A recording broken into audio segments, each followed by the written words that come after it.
Alrighty, ball python enthusiasts, how are we doing today? Thank you for checking in on this channel. Always appreciated. I figured for this video we would do a quick little update on some of the visual black Axanthics that we have over here.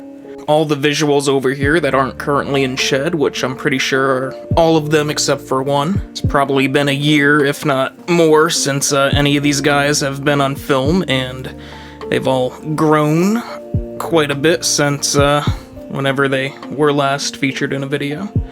But to start off, we have this boy right here, which is a visual single gene black Axanthic. Now, I hatched this boy out in, what was it, 2023? Was that last year? It's December right now when we're filming, and I'll probably be posting this in January or February, but we have this 2023 hatchling, black Axanthic, and he has been breeding this year, 2024-2025 season. I had him going with 3 combo girls that were het black Axanthic, of course, and he was locking with 2 of them, and he would not lock with the 3rd, so I dropped him down to 2 girls this season, which is wonderful. We will see if we actually get anything out of that. So this boy was produced from 2 dark visuals, so I'm holding him back because I do think there is something sort of polygenic going on with the black Axanthic gene. After many years of black Axanthic assumed to be a totally separate Axanthic gene from VPI, it was actually shown to be the same type of Axanthic as a TSK, so theoretically everything should be compatible, but as far as what actually makes the black Axanthic TSK Axanthics actually dark, to give them that traditional black Axanthic look, jury's still kind of out on that.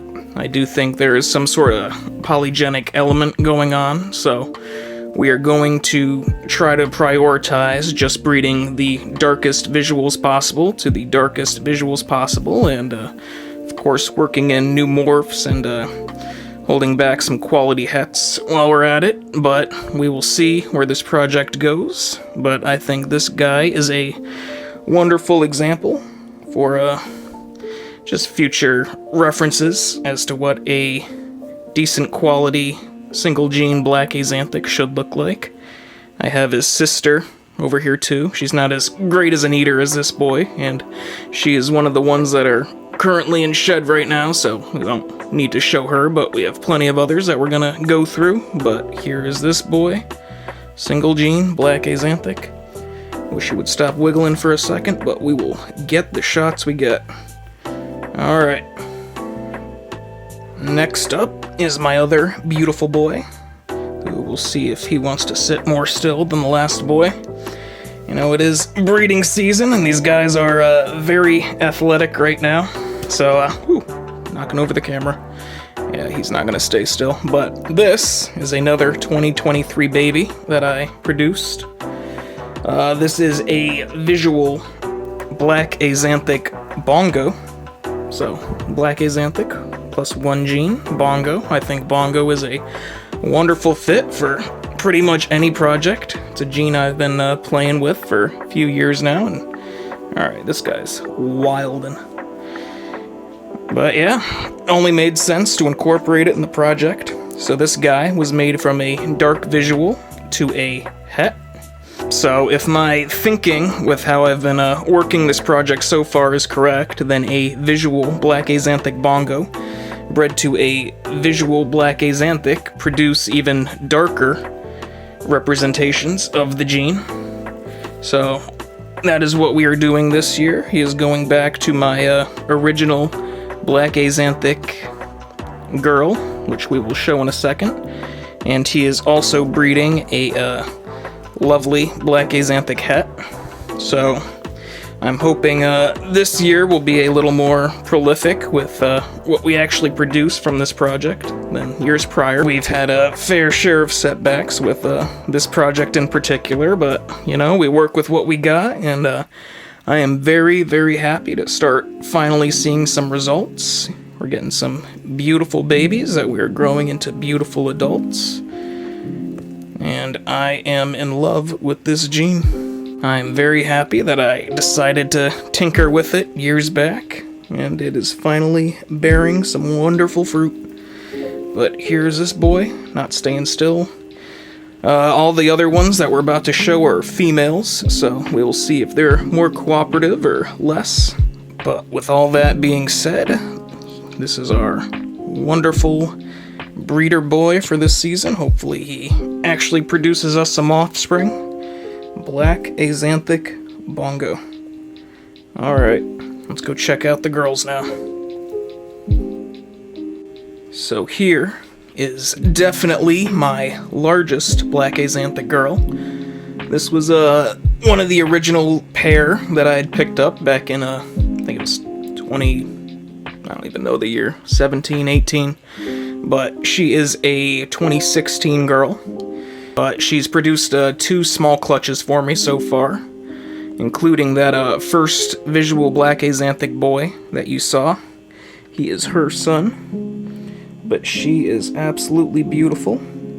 I don't want to mess with her too much or have her out for too long, but she probably has like a 20 millimeter follicles right now, I'd guess. I haven't ultrasounded her in a couple months, but she had follicles that were in the teens earlier, a few months ago. But she is a absolutely gorgeous girl. I am so proud to be her owner. I mean, look at her. She is just beautiful. Not every Axanthic is made equal, obviously. She is just a quality specimen. And she is being paired to that Bongo Black Axanthic male that you just saw. So, if we have babies, and if you buy a baby, this is the girl that produced them. He is super cool. Try to get my hand in there so you can actually see how dark and beautiful she actually is. But I am just very happy to have her. Again, she is growing follicles, and I don't like to toss these girls around when they're trying to develop eggs as much as some of these other people. Even when I ultrasound them, I just leave them in the tub and let them chill out. But here she is, beautiful 2016 Black Axanthic girl, proven breeder. Hopefully she gives us some more stunning babies this year. Couldn't be happier with that. But let's get her back for now, and we will check out some of the actual Black Axanthic females that we produced and have been growing up. But yeah, she is a big, thick girl. We'll get her back in the tub. No problems. Alright. Now for a couple females that we did produce. You know, I could probably show these girls at the same time if they decide not to move on me. And the other one. So these are 2 girls that were previously shown in a video about the Black Axanthic project and my journey with it.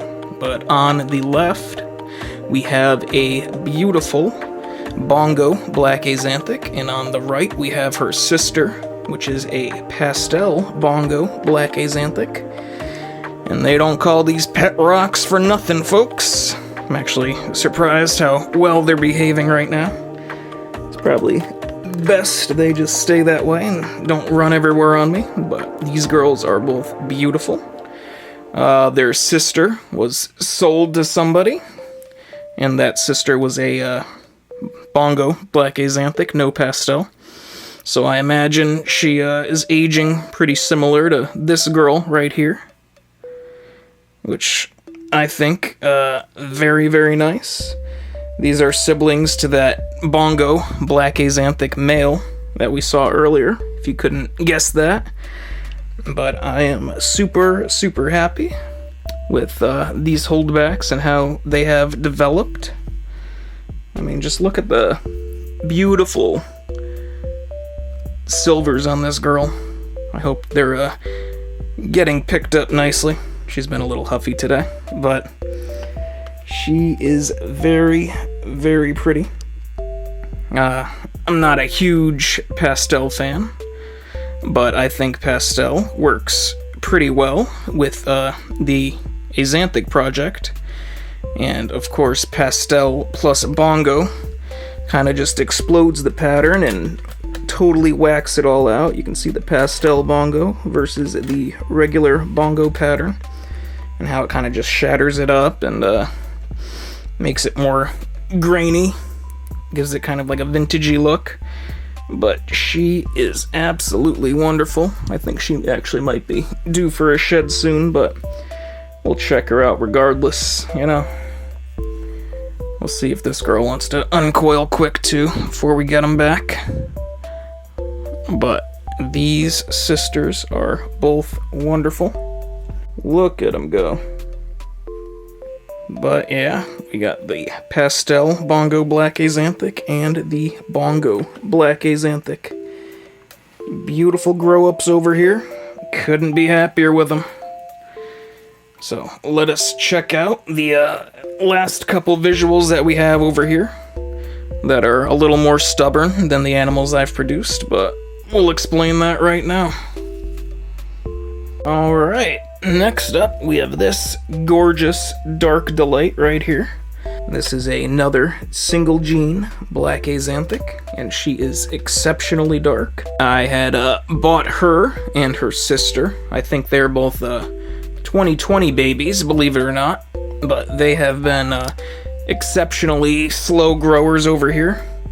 When I got them, they were both only eating live, and even then they were very picky and sporadic with when they would actually choose to eat for me. But we will work with them at the pace they want to grow, and yeah, actually her sister just started eating frozen here and there this year after owning them for 3 or 4 years now. And while I'm very happy with that, I kind of wish they would grow a little quicker for me. But they are absolutely beautiful nonetheless. We'll see if she wants to start chomping on me or not. These girls are sisters, and they're not the friendliest. We'll show her sister in a minute. Her sister's even darker than she is, but they are both absolutely exceptional examples. And we are very happy to have them in the collection, even if they are a bit picky with their food, but, you know, you get what you get, and you gotta work with it. But here she is, beautiful and grumpy, single gene, black Axanthic girl. Alright, and the last animal that we will show today is this absolutely perfect unit. So this may not be my largest black Axanthic, but she is certainly my darkest. She is the sister to the girl we just showed, and she is a beautiful, flawless single gene. Maybe her only flaw is I wish she would eat a little better, but she actually did start eating frozen thawed rats here and there for me this year, after literal years of absolutely refusing and only eating live occasionally. But nonetheless, we will stop complaining about her few flaws, and we will admire her for what she is. She is an absolutely stunning example of a black Axanthic. She is just totally dark. And, you know, if she gets any bigger ever, I'm sure she will only get darker and darker and more defined as she sheds out and grows. Kinda wish she would sit a little more still like her very well-behaved sister, but, you know. Get your tail out of there. Come on. But she is absolutely perfect. She's dark as can be. Kinda just the premier example of what you would want in a black Axanthic, and I think if we ever figure out how to more reliably replicate this look, that'll be a huge boom for the gene's popularity, because some people have kind of just forgotten about it or just said, hey, it's just another Axanthic. But hey, I said earlier, not all Axanthics are created equal, and I stand by that, because look at this girl. She is absolutely perfect. I've had her since she was very small, and she's pretty much been a extremely, extremely dark baby ever since she was a baby. That didn't make sense, but you know what I'm saying. She has only gotten darker with age, but it's not like she started off as a normal-looking Axanthic, and then one day she just suddenly got very, very dark. She's always been very, very dark, and she's only getting darker. But hopefully 10, 15 years from now we can look at this video and say, yeah, I'm glad I actually stuck with this project, because it is absolutely beautiful. But here is this girl, single gene, black Axanthic. Try to get her in focus. Yeah. Ball python. The premier dark gene. No matter what anyone says. But thanks for watching, YouTube. We will come at you with another video when I think of another video. And yeah, subscribe, like, comment, and share with all your ball python enthusiast friends. Alright, YouTube. Thanks for watching. Bye-bye.